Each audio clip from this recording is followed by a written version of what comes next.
ሁሴፋ ለቢኒያም አብርሃ ቢኒያም ለዳዊት ካሳው ዳዊት ካሳው የኢትዮጵያ ከ17 ዓመት በታች ብሔራዊ ቡድን ከ22 ዓመት በኋላ ወደ አፍሪካ ዋንጫ ለመመለስ ከጫፍ ደርሷል። ይህ ብሔራዊ ቡድን በታሪክ ለአራተኛ ጊዜ በአህጉራዊ መድረክ ለመሳተፍ አንድ ጨዋታ ማሸነፍ ይጠበቅበታል። በምድብ የመጨረሻ ጨዋታ ኬንያን በዳዊት ካሳ ብቸኛ ግብ 1-0 ያሸነፉት ቀይ ቀበሮቹ በ10 ነጥቦች ምድባቸውን በቀዳሚነት አጠናቀዋል። የብሔራዊ ቡድኑ የአሸናፊነት ስሜት ወደ ደጋፊውም የሚጋባ ነው። ከዚህ በኋላ ከሁለት ዓመት ከ3 ዓመት በኋላ ጠንካራ ብሔራዊ ቡድን እንደምናገኝ እርግጠኛ ስለሆንኩ ከዚህ ጀምሮ እነሱን ጉልበት ኃይል ከጎናቸው መሆን ስላለብን ለቀጣይ ብሔራዊ ቡድን እነዚህ ናቸው የኛ ተስፋ እና ኢትዮጵያንም እንደ አፍሪካ የሚያስጠሩ ስለሆኑ ለነሱ ሞራል ለመሆን ነው። ታዳጊ ናቸው፣ ብዙ ቦታ መድረስ የሚችሉ ናቸው፣ ጠንካራ ናቸው።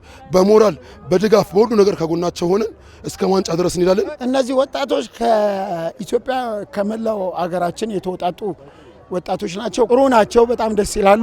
ፉትቦሉ ፕሮሰሱ ደስ ይላል።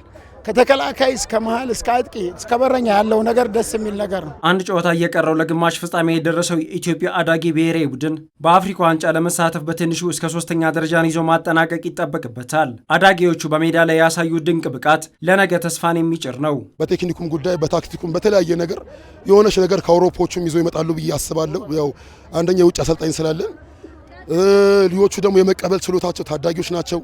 አሰልጣኝን የሚሰሙበት ምናምን ነገር በጣም እንትኖች ናቸው እና በጣም ትልቅ ብሔራዊ ቡድን እንደምጠብቅ ከነዚህ እርግጠኛ ነኝ። ቀጣይ ደግሞ ብዙ ነገር ይሰራሉ ብለን እናስባለን።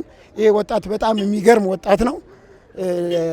ለዚህ ብቻ አይደለም የምናይባቸው ውስጣቸው ላይ ያለው ስሜት ደስ የሚል ነው።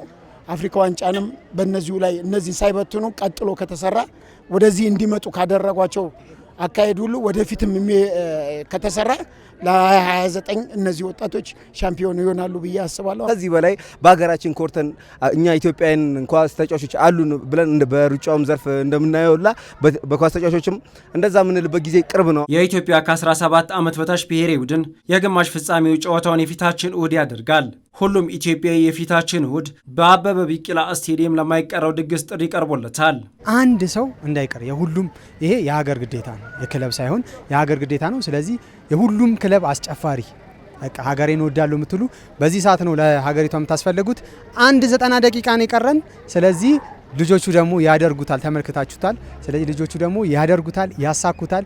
ሁላችሁም እሁድ እንዳትቀሩ። ያየነው ነገር ያለው በጣም አስደናቂ ነው። ወደፊት ላይ ብዙ ተስፋዎች አሉን። ስለዚህ እነዚህ ታዳጊዎች ብዙ ነገር እያሳዩ ነው። በእነሱ ውስጥ ብዙ ነገር እያየን ነው። አንድነትን ኢትዮጵያን እያየን ነው። ስለዚህ ማንም ሰው እንደተባለው እሁድ እንዳይቀር። እስካሁን ድረስ ካየነው ነገር የእውነቴን ነው በጣም ስሜታዊ የሚያደርግ ነው። በጨዋታው የኢትዮጵያን ብሔራዊ ቡድን የማሸነፊያ ግብ ያስቆጠረው ዳዊት ካሳው በ7 ግቦች የውድድሩ ከፍተኛ ግብ አስቆጣሪነትን እየመራ ይገኛል። ሁሴፋ ለቢኒያም አብርሃ ቢኒያም ለዳዊት ካሳው ዳዊት